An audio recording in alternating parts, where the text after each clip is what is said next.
back to A Better World. This is your host, Mitchell J. Rabin, and I'm very glad you're joining us again today. Today we're going to have another very interesting show. I have invited to be our guest for the entire time Dr. Fritjof Capra.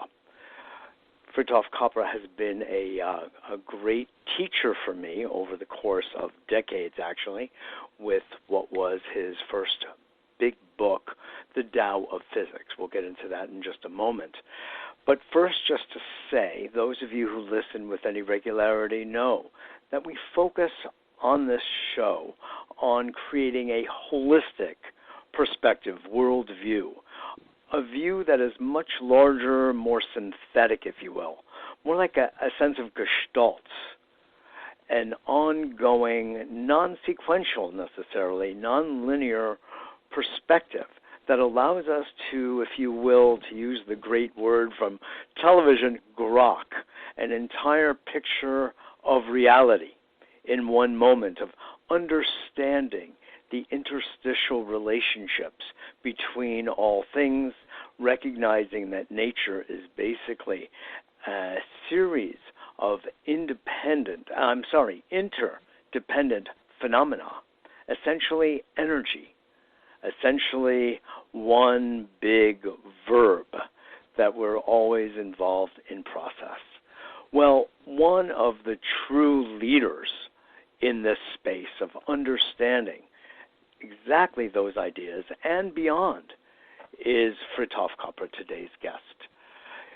Fritjof has been involved in teaching, educating people around the world, actually even writing a screenplay of films that talks about this, Mind Walk, and it's a dramatic expression of these kinds of ideas that have actually been with us for the better part of a century, but have not been really articulated and integrated into our worldview commonly and into even the fabric of society, as into our economics, our building of institutions and systems, our understanding of it relative to biology and the body.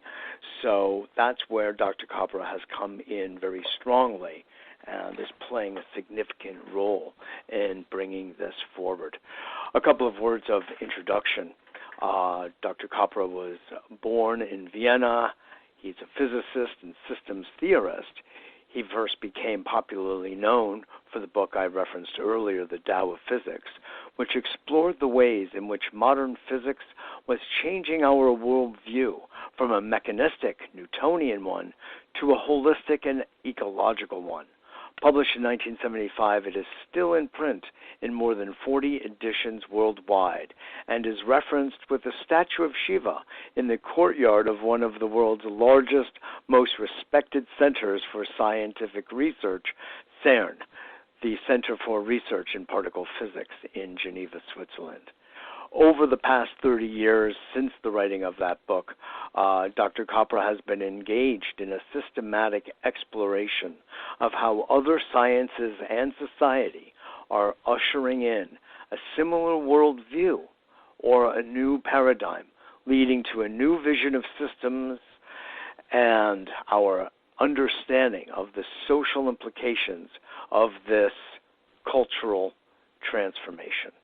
So we'll comb over a little bit of the history with Fritjof, as well as take a look at his most recent work, The Systems View of Life, on which subject he is going to be teaching a class that I am very happily enrolled in this coming fall.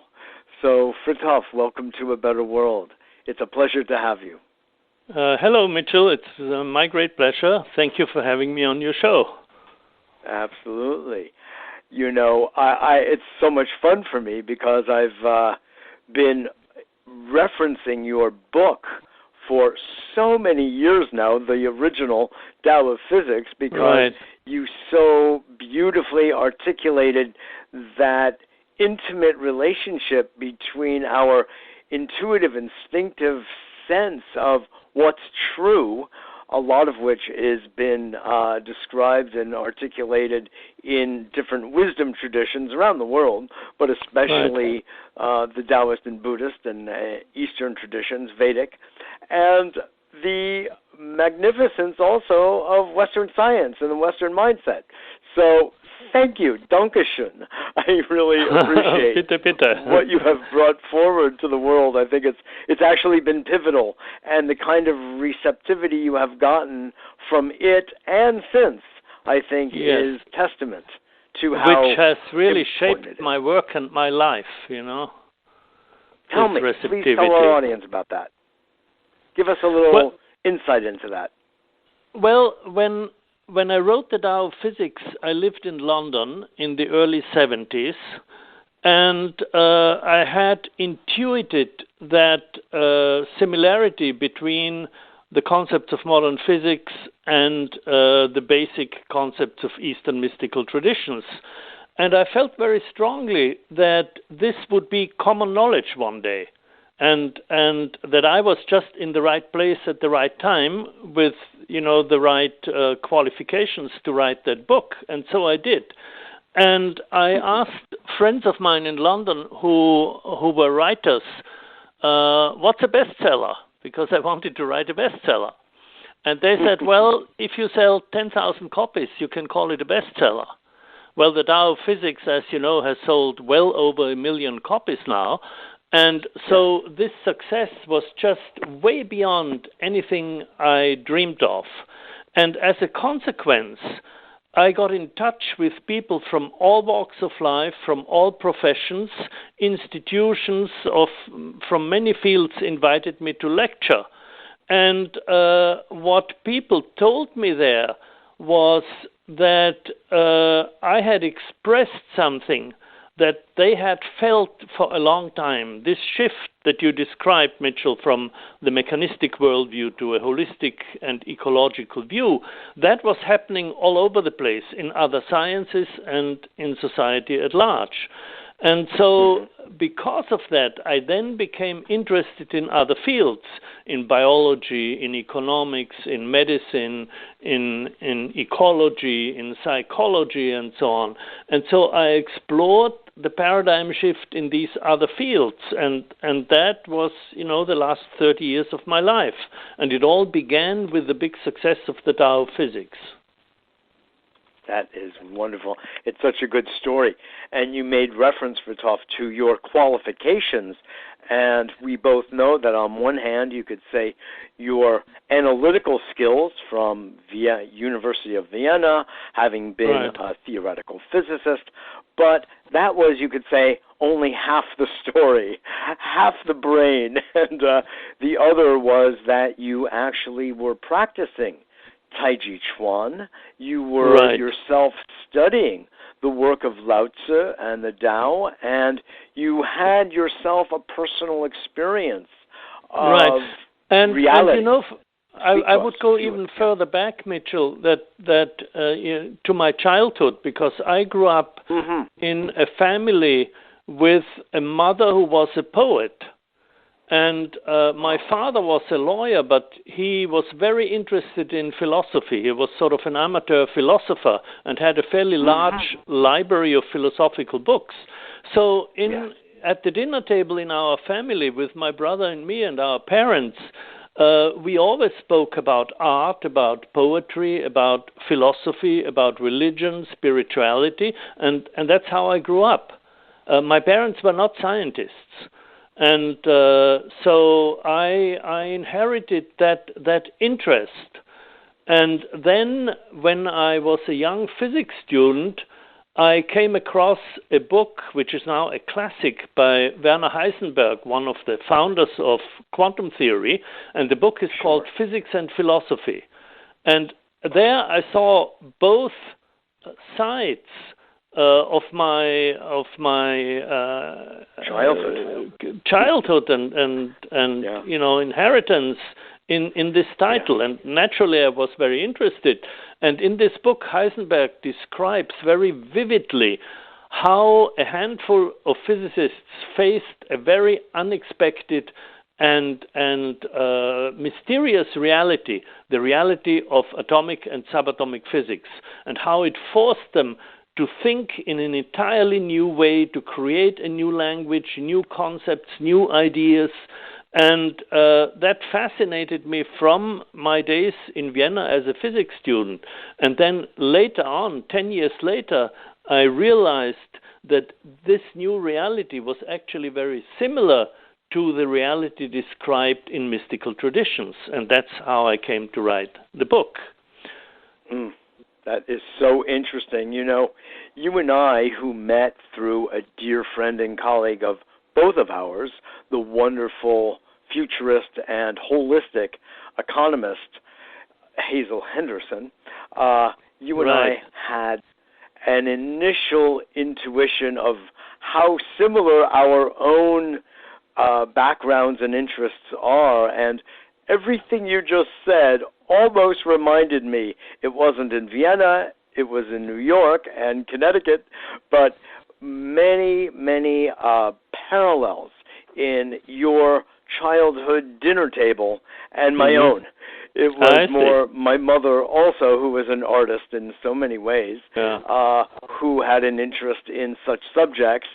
And we were born Jewish, but not at all practicing. It was more of a cultural thing. So, interestingly, Fritjof, it kept open the entire canvas of possibility. I was not railroaded into any one kind of a picture or rabbit hole of what reality was. And I just looked at the books on her bookshelf, and I found myself gravitating toward the Hindu, Taoist, and Buddhist at a very early age. Yeah, interesting. So I'm just amused. Let me say a few words about our friend Hazel Henderson and tell you how I met her. When the Tao of Physics was so successful, and I wanted to explore other fields in which this paradigm shift also happened, I faced a big problem. How could I write about psychology, or how could I write about economics or ecology? These are fields in which I had no training. I was a physicist. And so I realized from the beginning of this exploration that I had to collaborate with other people. And so I looked for a group of advisors who could help me explore those other fields. And in the field of economics, I found Hazel Henderson, who was a radical economist, or anti-economist, as she was sometimes called, and really portrayed a new kind of economics, an ecological kind of economics. And Hazel was one of the early systems thinkers in the social field, in the social realm, social and economic field. And so when I met her, we really sort of gravitated toward each other immediately. We had an immediate rapport and have been friends and colleagues ever since. That is a fantastic story, and it makes perfect sense. And I know I don't know if she ever studied systems theory. She intrinsically understands the organic relationship between economics and ecology, which is why her emphasis is so much on photons and a photonically based economy, which is a beautiful marriage. Hazel didn't, as far as I know, she didn't formally study systems theory, but she met many scientists who were and are systems thinkers, like the economist Herman Daly, for instance, or Umberto Maturana, Francisco Varela. Actually, it was Hazel who introduced me to Francisco Varela, who influenced my work very much. And so she knew all these people, and she picked up. She is a very quick learner, and she picked up systems thinking from these key sources. That is so interesting. And now we're going to have to smirk again, because I interviewed Francisco Varela back in the mid-1990s, at a conference I was part of in New York City. And, overall, not that many people actually even know of his work. But as you know, it was involving, he had Buddhist perspectives intrinsic to his work. Francisco was a neuroscientist, a biologist, Chilean from Santiago. He was a student of Umberto Maturana and then became his colleague, and they together developed a radically new theory of mind and consciousness, which I hope we're going to get to talk about a little bit. Yes, we will. And in fact, Absolutely. It was Francisco who introduced me to my friend Pierluigi Luisi, who is the co-author of one of my latest books, The Systems View of Life. It was through Francisco Varela that we met, and we actually dedicate the book to him and his memory. That's great. In fact, I would love to launch into that, but I would like, if it's okay with you, Fritjof, to move through first The Web of Life, your prior book, because that was antecedent to the more comprehensive work of the Systems View of Life. Right. So would you step us through that maturation and evolution, I should say? Okay, let's go back to The Turning Point, which was my first book after the Tao of Physics, published in 1982. And as I said, there I branched out into various other fields, biology, psychology, medicine, economics, and so on. And while I was writing the book, I realized that the quantum physics, the worldview of quantum physics that I had described in the Tao of Physics, could not be extended to these other fields in a straightforward way, because the issues I now became interested in, issues like health or management or economics or the protection of the environment or social justice, all these issues have to do with life in one form or another, with either individual living organisms or social systems or ecosystems, all of which are living systems. And physics has nothing to say about life. Physics is the science of non-living matter. And so I was looking for a framework, for a conceptual framework that would allow me to talk about life in its various manifestations, in its biological dimension, its cognitive dimension, its social dimension, its ecological dimension, and so on. And so I began to put together a conceptual framework that integrated those dimensions. And I published 2 books about this framework as it evolved in my mind. The first one was The Web of Life, published in 1996. And it's a first synthesis of the biological and the cognitive aspects of life. It doesn't have the social aspects yet. That came in a subsequent book called The Hidden Connections, published in 2002. But both books essentially are based on networks, the concept and phenomenon of networks. That's really the integrating concept. So this change of paradigms that we are talking about at the deepest level can be understood as a very profound change of metaphors from seeing the world as a machine to understanding it as a network. We know today that the network is the basic pattern of organization of all living systems. And that's my integrating concept. And this is why the book is called The Web of Life. Yes, that's beautiful. It shows a definite maturation of thinking and also the obstacles of beginning to apply quantum theory into other disciplines altogether. It's not, and I guess it shouldn't surprise us, it's not a straight line. If anything, it's something more spirally in nature. However, you have connected the dots, and you've connected the dots most thoroughly in your last work, your latest work, I should say. And this is I really would the love if you would lay that out for us. There are four basic tenets. Please. Yeah, this is the culmination of my synthesis. So over the last 30 years, I developed a synthesis of a new understanding of life that is now emerging in science. A synthesis, as I said, that integrates the biological, the cognitive, the social, and the ecological dimensions of life. And just to summarize it in a nutshell, at the forefront of contemporary science, the universe is no longer seen as a machine composed of some elementary building blocks. We have discovered that the material world ultimately is a network of inseparable patterns of relationships. We have also discovered that the planet as a whole is a living, self-regulating system. That's the famous Gaia Theory.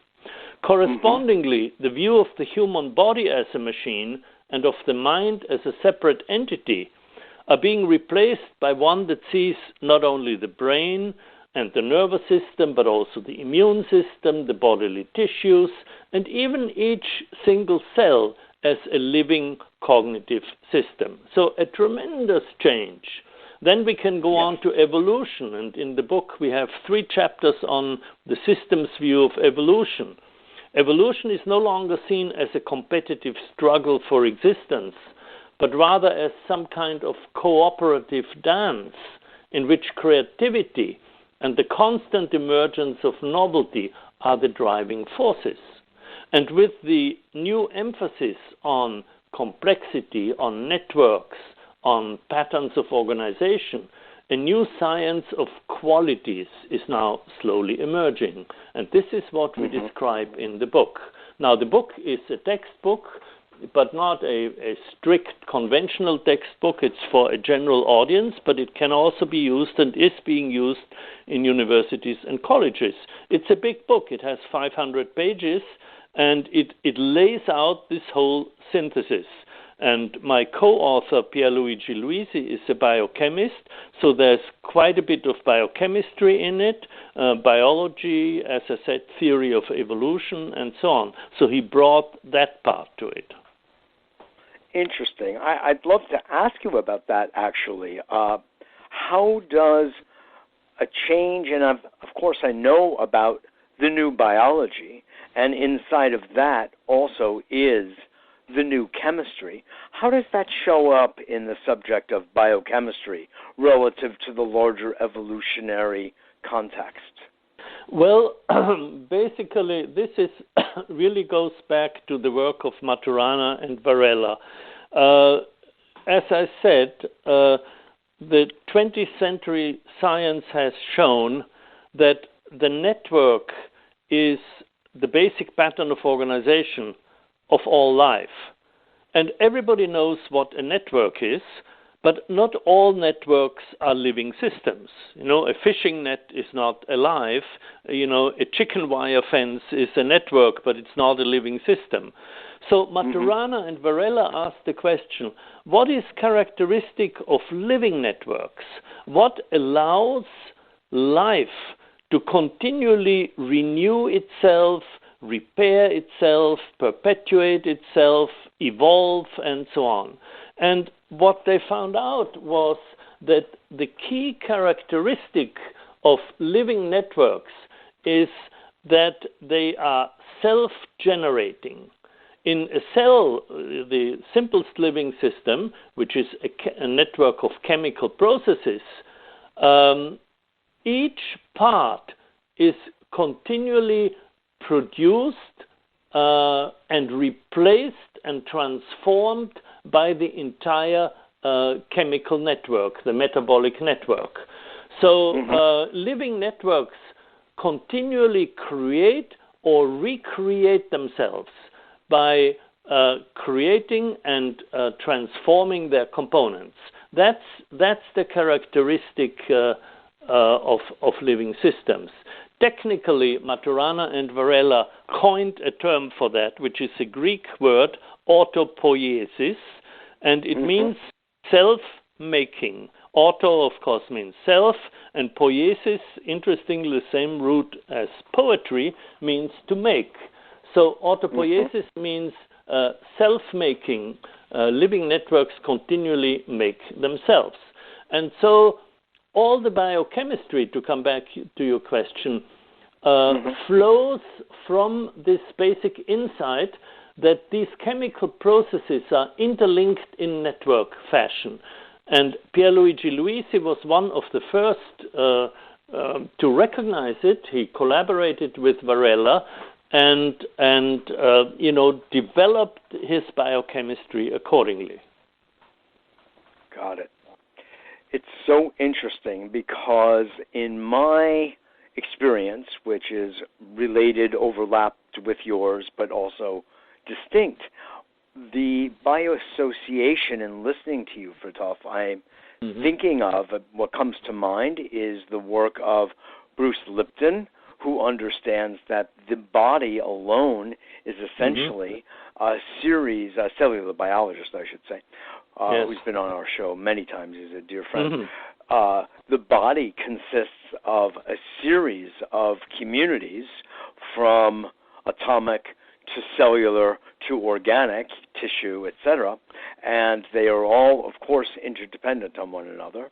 I think about the work of Ken Wilber and his understanding and speaking about holons and holonic relationships that have a certain level of natural hierarchy to them as well.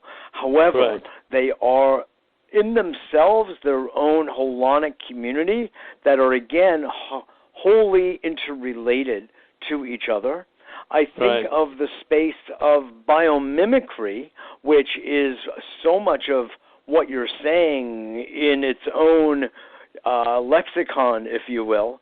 So here we have these other interdisciplinary fields and holistic thinkers that are weaving a similar kind of story. Yeah, let me comment a little on what you said, which is, of course, very interesting. The term holon was actually created by Arthur Koestler, who was he was not a scientist, he was a philosopher and a writer. He during his whole life he had this battle against the mechanistic worldview and the reductionist worldview, seeing the world as a machine. And so he realized, as you just said, that at each level of complexity we have entities that are integrated wholes and are at the same time part of larger wholes. Now, today, in our book, we talk about networks within networks, or we talk about nested systems, systems within systems. So that's the general insight. And in earlier days, this arrangement of systems within systems was called hierarchies, but they are actually not hierarchies comparable to the human hierarchy where power flows from the top and you have a pyramid structure.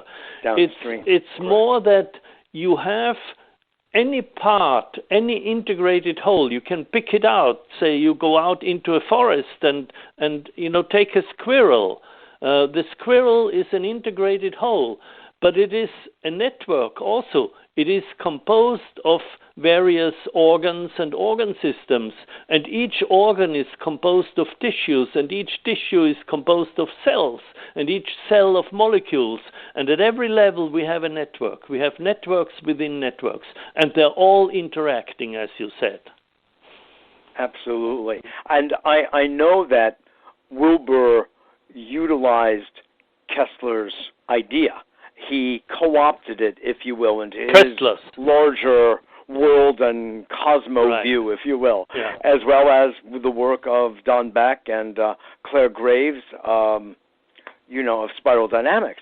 So it's not that he authored it, but rather included it in a kind of a larger picture. Yeah. Now the difference is between my work and their work, all these people you mentioned, is that they are philosophers And although we say very similar things and agree with each other, what I'm bringing to the table is a scientific basis, based on empirical knowledge and observation within the scientific method.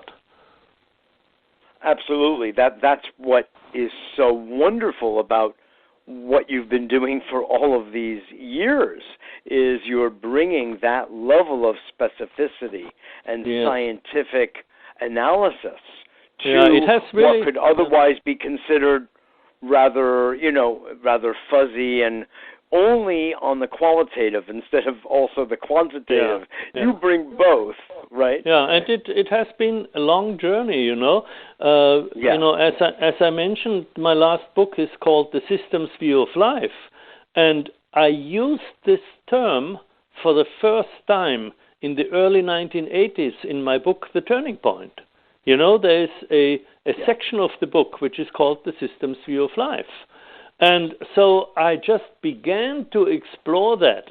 And what I did at the time, I didn't know Maturana and Varela. I didn't know Lynn Margulis, who was also a big influence on me. And I just tried to pull together whatever I could from various areas and construct something which I called the systems view of life. And over the years, then that evolved and became more precise through my book, The Web of Life and the Hidden Connections, and now with the grand synthesis in the book, which has the same title as the original phrase, The Systems View of Life. Yes. Now, you and I are aware that systems theory has been around for the better part of, 125 or so years. It's not a new theory. I first encountered systems theory in the field of psychology as a graduate student. We were thinking about families as systems. That's right. And, including ancestors as systems, okay, right? And what are the interactions between the various levels of ancestors, and the way that then filters down, if you will, to the newer members of a family. Actually, we're aware of this, but you have gone further in its integration of, because I think I may have come into life in large measure as a systems thinker.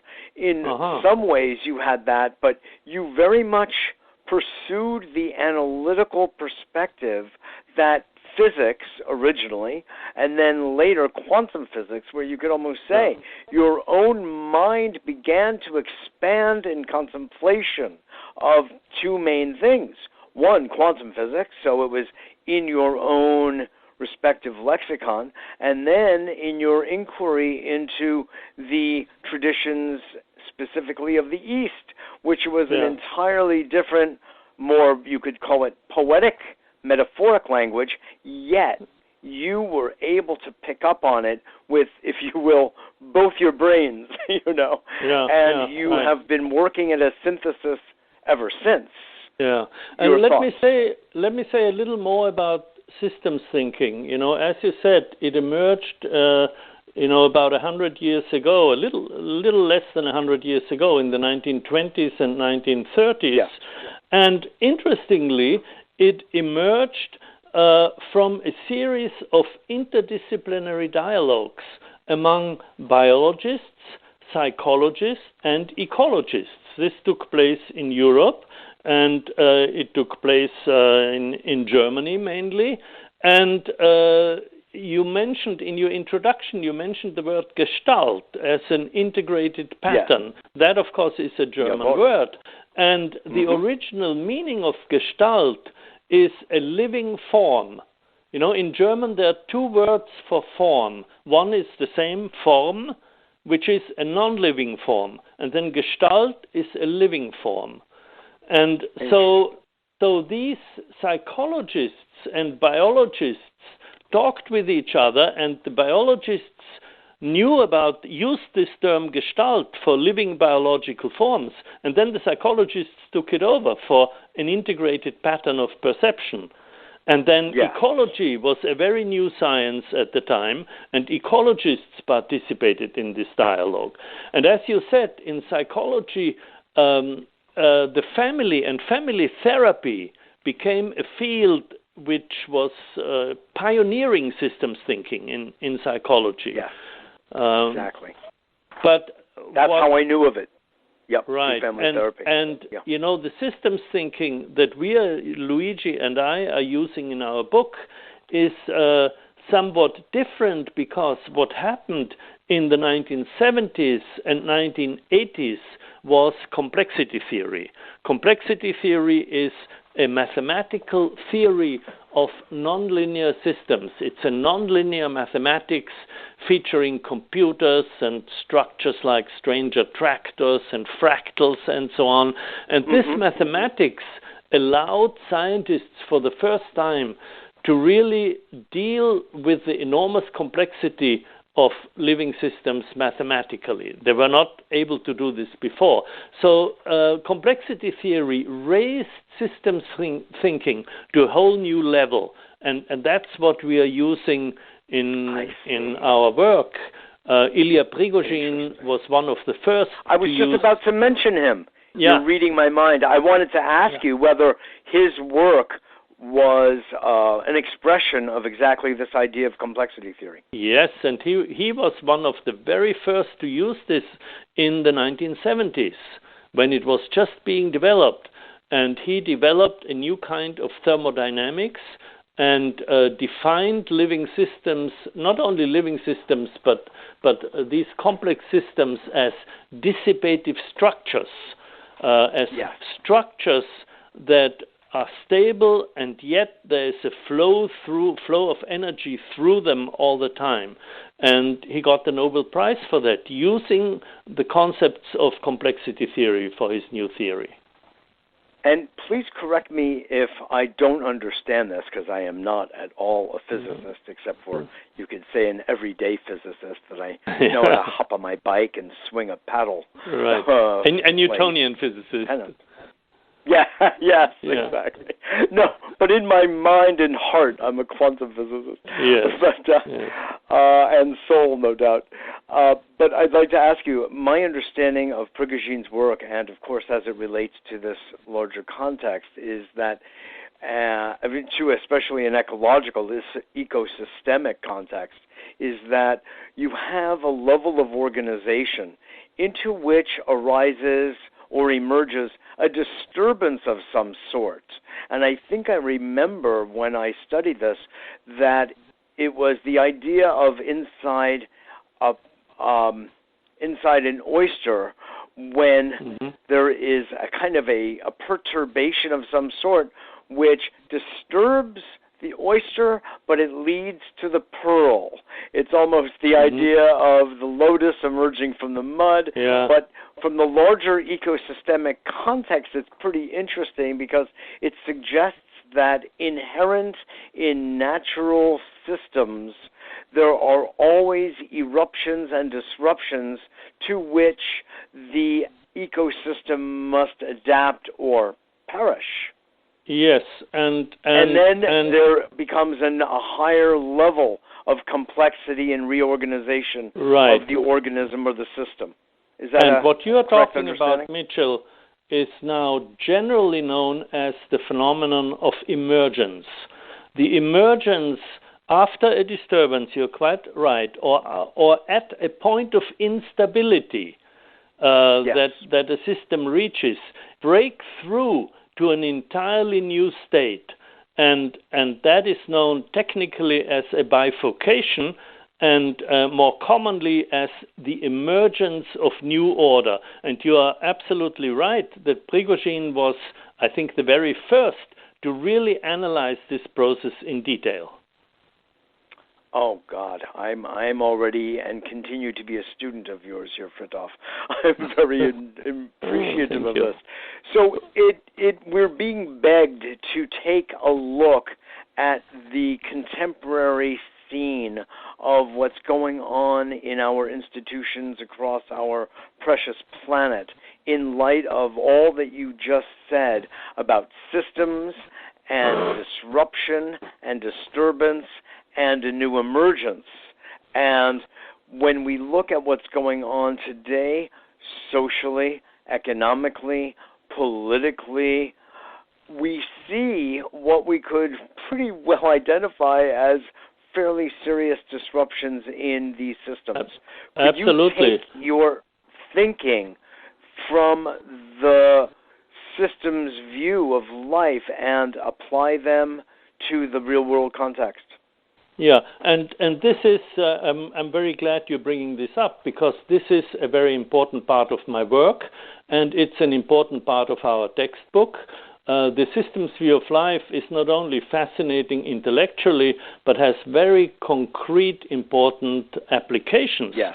And the reason is that when we look at the world today, at our multifaceted crisis, whether we look at economics, energy, climate change, social and economic inequality, violence and war, all these problems are really interconnected and interdependent. They are systemic problems, which means that none of them can be solved in isolation. They have to be solved within the context of other related problems. And this is what we call systemic solutions. And this is, again, where our friend Hazel Henderson comes in, because she was really one of the pioneers to recognize this. As far back as the 1970s, she realized that the problems of the world are all interconnected and that we need a systems view to solve them. And when we analyze these problems further, we can see that underlying many, if not all, of the problems is our obsession with quantitative growth, that virtually all our political and corporate leaders believe in unlimited growth on a finite planet, which is ridiculous. You know, everybody, it should be obvious that this is not possible. This is a fantasy.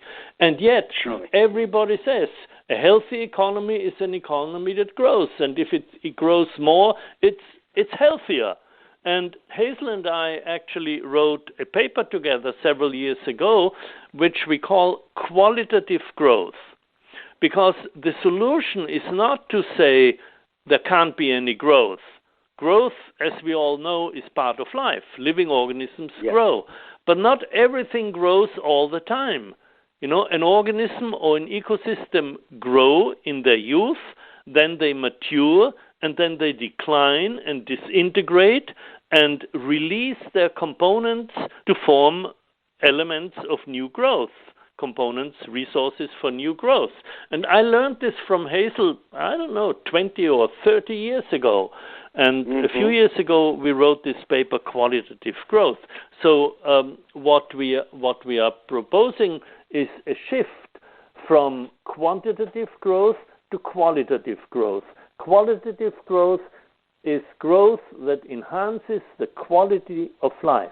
It is not necessarily expansion, but it also involves an increase in complexity and in maturation. And this is what we need in the world today. Yes, I appreciate that very much. And you're reminding me that in my own thinking, I'm not an economist at all, but we all think about economy. And I think it's very important to realize that in our world of ever-increasing complexity, we have lost the magnificence of simplicity and the holistic worldview of the Renaissance man or woman who understood the larger picture. The ancient Chinese had the idea of the 5 excellencies. This was where every single university student had to master just a handful of different arts: calligraphy, poetry, science, history, right? And they knew that all of it was utterly interdependent and interconnected. Yeah. So in Leonardo's day, you're the one who's written about Leonardo da Vinci, and Yes. here again we see what we could call a synthetic, holistic thinker from the past. And this was, I like to say that this was actually the mode of education until really pretty much the 19th century, when the notion of specialization began to predominate, and Right. we lost the forest for the trees. And Yes. we, I feel, Yes. have been suffering from that. I consider it an illness ever since. Yeah. And only now, through the work you're doing, I'd like to also cite Rupert Sheldrake, the British biologist, whose work with field phenomena, again, interfaces with what you're doing with systems thinking as well. And coming back to a larger picture, I feel is so important to help us move forward instead of being fractured. Absolutely. While you were talking, I was thinking that I actually experienced this wholeness of education in the Chinese framework in my study of Tai Chi and in my practice of Tai Chi. My Tai Chi master passed away a couple of years ago at the age of 95, and I began to study with him in the mid-1970s, and I studied Tai Chi, and I also studied calligraphy, and some other Tai Chi students studied painting with him. And he was also my doctor, He did acupuncture and herbal medicine, traditional Chinese medicine. And so I was really involved in this whole very integrated way of studying. Beautiful. Exactly. So you captured the ancient wisdom and perspective of how to learn and to connect on a deeper level, partly mental, partly emotional, and relating to the life force itself to be the place of expression of your calligraphy and of your physical movement. Yeah, actually, Shufu Zhang, my master, when we took calligraphy, he would show us that when he made a stroke with the brush, that the energy flowing through the arm, the qi, as they say in Chinese tradition, the qi flowing through the arm and through the brush and onto the paper and being reflected in the character that he drew is the same qi, and the motion is the same as in a Tai Chi movement. So it's really a very, very beautiful integrated view.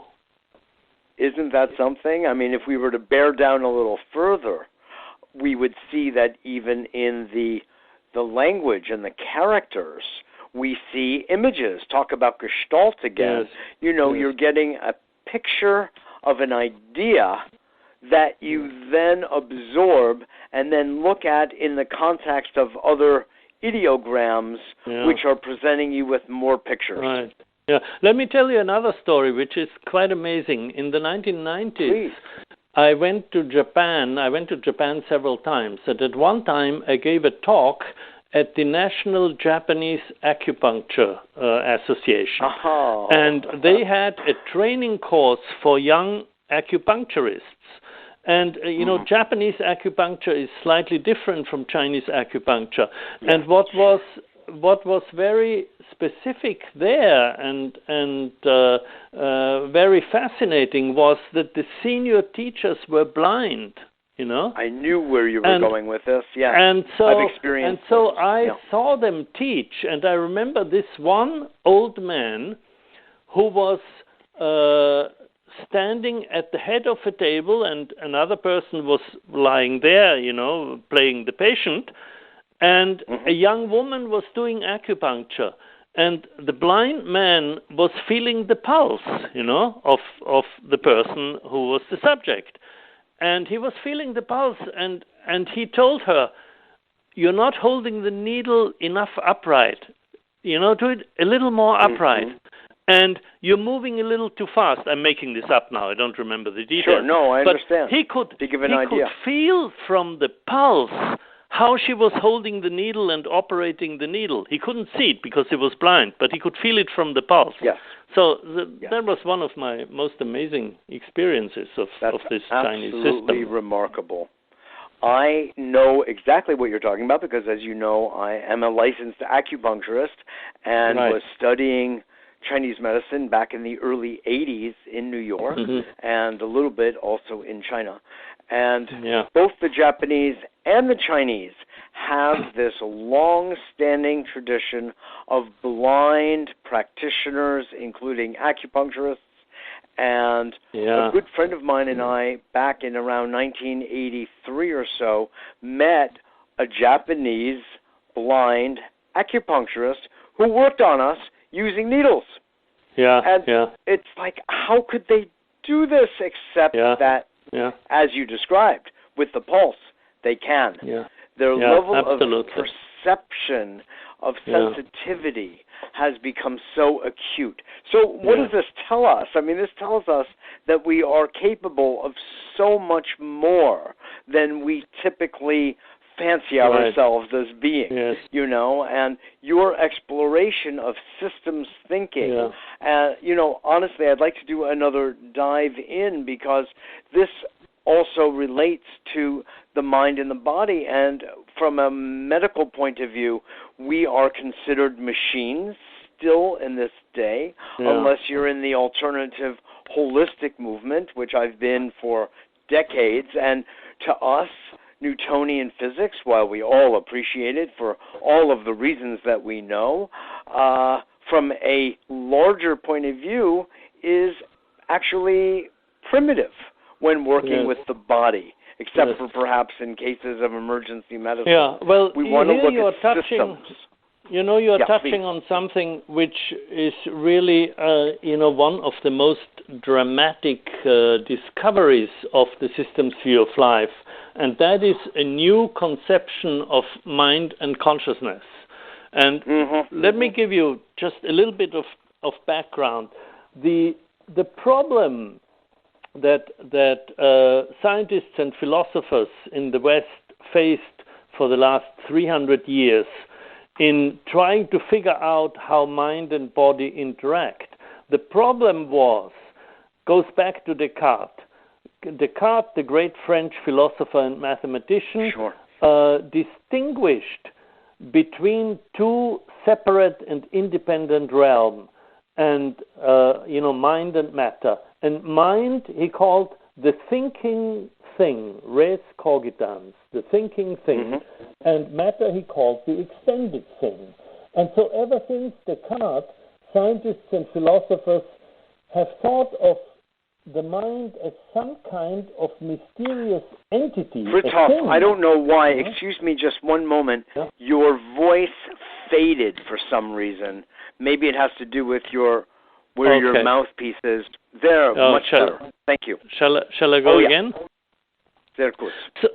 So ever since Descartes, scientists and philosophers have tried to figure out how this entity, this thinking thing, interacts with the body, the other thing. And the big breakthrough in system science, and this goes back to Maturana and Varela, and to Gregory Bateson, is to recognize that the mind is not a thing but a process. This is now called cognition, the process of knowing, and it is closely associated with the self-organization of those living networks.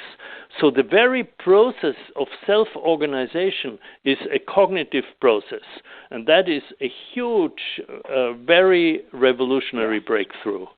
That is. I very much appreciated that in your work here, where the notion, and maybe you could talk about this, the notion of consciousness, which is otherwise considered utterly massive in its importance, is virtually, if I understand correctly, a subset of cognitive function.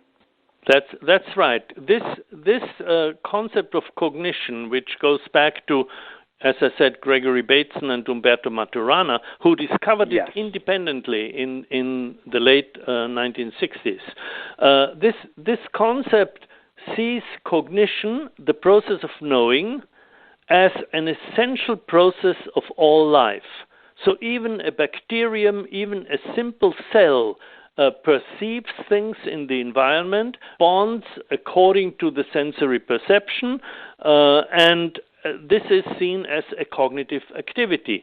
And as organisms become more and more complex in the history of evolution, the processes of cognition that are always associated with the biological structures also become more and more complex, and we get the evolution of a nervous system, the evolution of a brain, and at a certain stage of evolution then, something new emerges, and that is self-awareness. To be aware not only of the environment, but of oneself. Not only to know, but also to know that we know. And that is what is called consciousness. Consciousness actually is used in many different ways, in different traditions and by different people. But this kind of reflective kind of consciousness is what I call consciousness when I use the term. So it is a special type of cognition, a special cognitive process of a certain complexity which emerged in the great apes and then the hominids and humans in evolution. You know, I want to bring this up because I remember you mentioning that in something I was watching of yours. And we know today, first of all, one of the things you keep kind of bringing forward in the way you speak is this relationship between our intuitive knowing and our conscious, analytical, scientific inquiry. Right. And you have been, I don't have to say masterful, in articulating the scientific aspect of our collective intuitive knowing.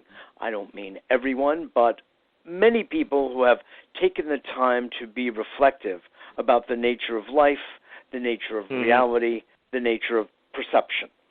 So from this point of view, even scientifically, we know from books such as The Secret Life of Plants, and much research has been done since then about the communication between humans and trees and plants, and even Gaia as an intelligence herself. And the native peoples, the indigenous people from all over the world, are highly expressive of this deep, abiding relationship. How does that figure into what you're putting forward? Yeah. Well, first of all, let's start with the last point, that indigenous cultures, Native American cultures, for instance, when they talk about nature, when they talk about the plants and animals in our environment, they call them their relations. Right? All my relations. That's a very, very well-known expression. Right. Well, they're right. They are literally right, because ever since Darwin we know that all living species have a common ancestor. And since we all have a common ancestor, we are all related. And it's completely true that the tree outside my study here and my cat and the deer that goes by our garden, these are my relations, literally, in the sense of evolution. Now, I want to say something also about intuition, and this is something I realized over the years as I was investigating nonlinear systems. To me, intuitive knowledge is the knowledge of a nonlinear phenomenon, because nonlinearity is something that we cannot completely analyze in language and in rational thought, which are linear, but we can recognize them intuitively. Let me give you an example that I often use in my classes, and I also use it in my online course. when I talk to my students. Suppose you have a good friend, and she walks into the room one day, or you meet in a cafe, and you say, "What's the matter with you? Why are you so sad?" Now, how do you know that she is sad? If I ask you, how do you know? You won't be able to tell me. You just say, "Well, she looks sad." Well, how does she look sad? Well, there are dozens and hundreds of facial expressions, of the tone of her voice, of the way she holds herself, and it all combines into a nonlinear pattern which translates into sadness. And the intuitive mind picks that up. So intuition is the sudden recognition of a nonlinear pattern. And if you want to analyze and describe it, you can do it, but it's always imperfect. It's never as perfect as the flash of intuition. So that, to me, is what intuition is. Beautiful. I like that. It's the combination of what might be 1,000 or 10,000 bits of information, exactly, of micro movements, and it's as though, right, we have an antenna, which, and in fact we do. It's called the nervous system, and our perceptual apparatus, right?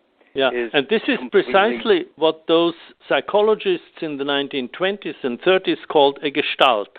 A gestalt for them is a perceptual and nonlinear perceptual pattern, and it takes intuition to perceive it. Yes, exactly. And you're right. We can linearize it if we want to. It would be very tedious. But it's almost like you take the old movies where Nickelodeon, where you would go frame by frame, and the faster you turn, it becomes continuous. Well, of course, the Buddhists believe that's actually all reality, is just occurring in flashes anyway.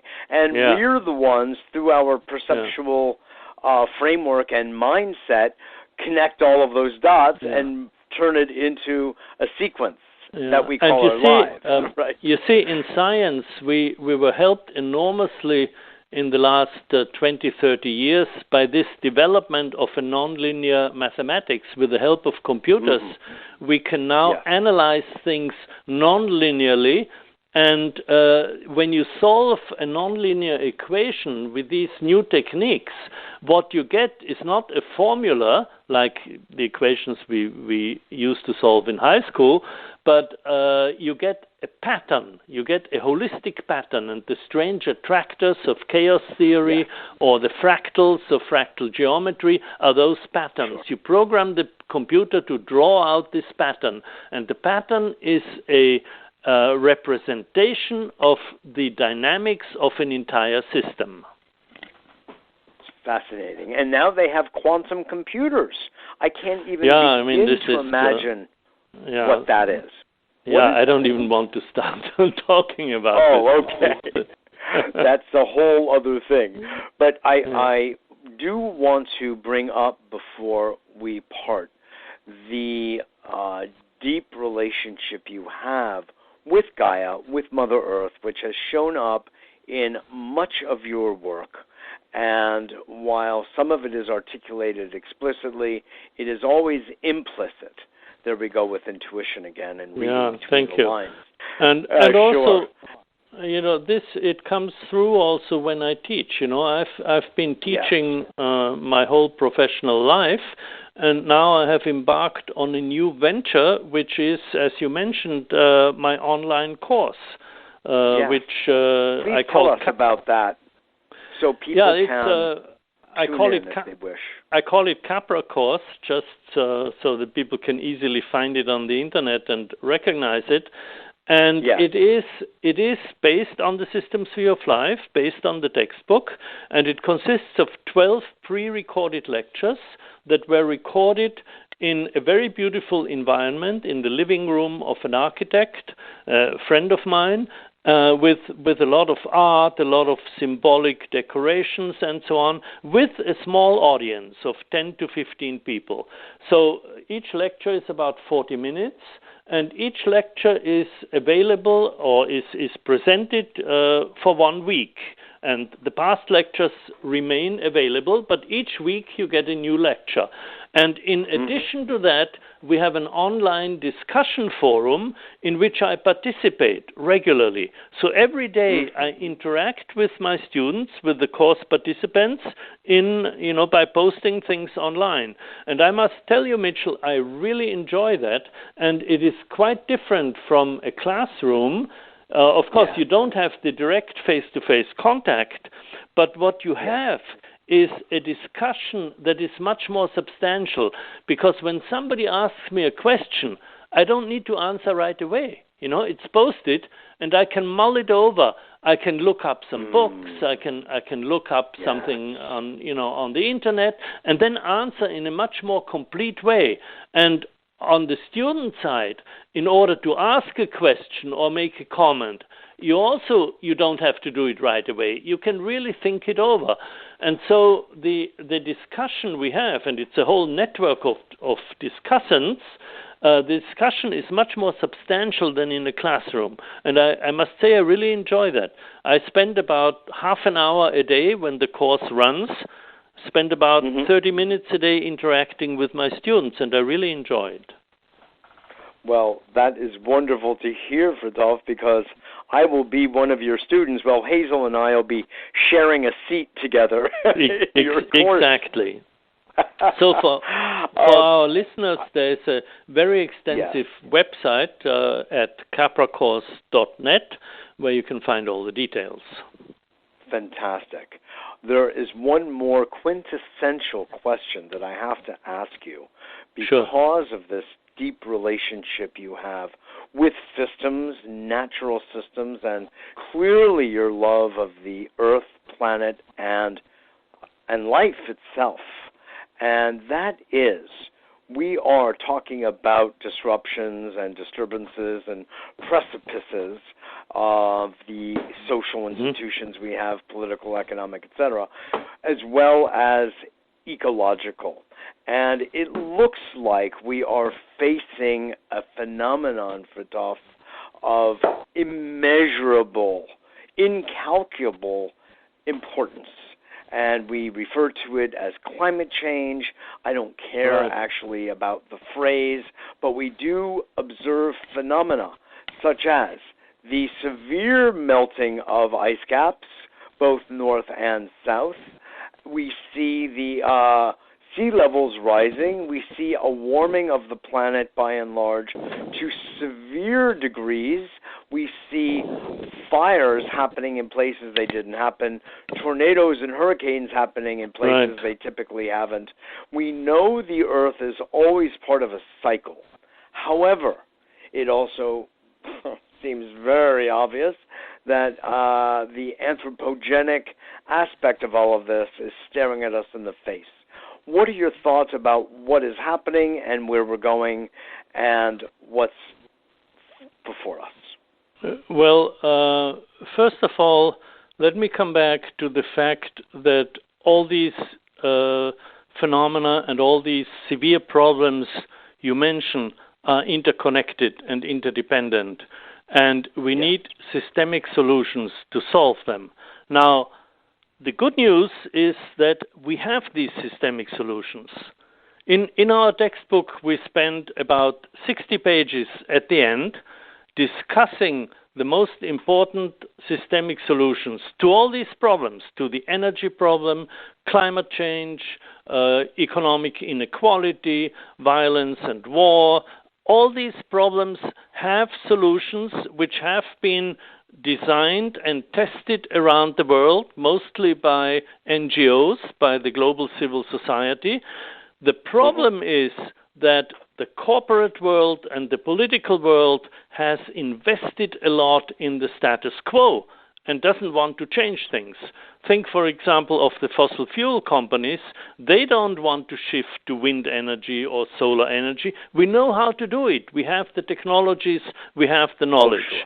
What we need is the political will and, the values. It becomes a question of values and ethics.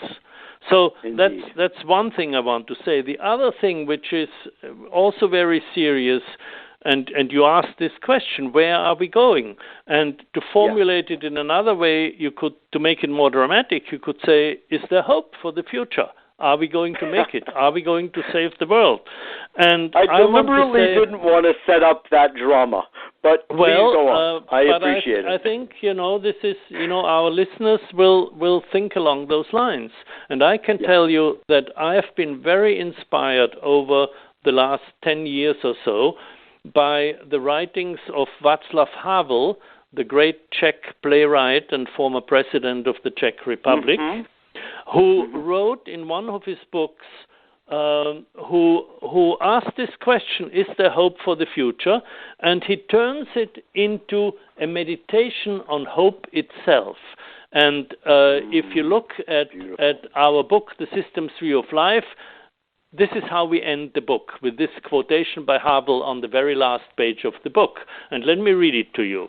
This is what Václav Havel writes. The kind of hope that I often think about, I understand above all as a state of mind, not a state of the world. Either we have hope within us or we don't. It is a dimension of the soul, and it's not essentially dependent on some particular observation of the world or estimate of the situation. Hope is not the conviction that something will turn out well, but the certainty that something makes sense, regardless of how it turns out. So this has been my inspiration over all these years. God, I understand, verstehe. That is very powerful. It takes it out of one realm and leaves it deeply on the level of soul, of spirituality, and heart, essentially. Yes. And spirituality, exactly. Well, I think that is an utterly beautiful note to complete this interview on, and I just can't thank you enough for the good work that you have been doing. Well, thank you. This has been a real pleasure to talk to you. I'm so very glad. And we will continue our dialogue, and I so appreciate it. Thanks again for being on the show today. Thank you. Fritjof Capra, well-known, internationally known and appreciated physicist, environmentalist, activist, holistic thinker. His most recent book, The Systems View of Life, on which is also the Capra course, same subject, and teased out in different ways based on the students who come and participate and ask questions and also engage him in the subject at hand. These are all, in reality, life and death matters. This is not just speculation, academic speculation. This is really about our lives core. And that's why I so much appreciate the work that he has been doing. It spans the entire mind, body, heart, and ecology spectrum. And that's the kind of thinking we need more of in order for us to holistically deal with, systemically deal with the issues that are before us. I wholly agree with Fritjof that the solutions, systemic solutions, are in hand. One that is not, however, is the psychology of greed, or perhaps we understand it. Now we have to learn how to move that mental state, which is the way I think about it. That mental state, it's a rather fixed mental state with neural entrenchment to disengage and move forward in an evolutionary manner to thinking from I to we to a systems perspective and allow us all to prosper together on a sustainable planet. So I want to just thank you all for tuning in and listening today. Remember that we are At a Better World, a nonprofit organization, a 501c3, so your donations to help keep us on the air are always appreciated.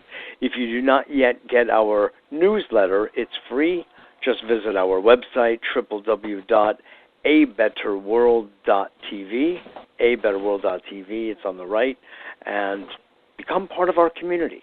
Become part of the Better World's family. species, if you will. We so appreciate it. And also, if you want more information on the work that I do with consulting, stress management consulting, and life coaching, having to do with life purpose, direction, etc., and systems thinking, go to mitchellrabin.com, mitchellrabin.com, and I look forward to seeing you all next week. Another big, warm thank you to Fritjof Capra and his good work over the course of so many decades, from which we have all so benefited and continue to. Thanks again, and I look forward to seeing you all next week.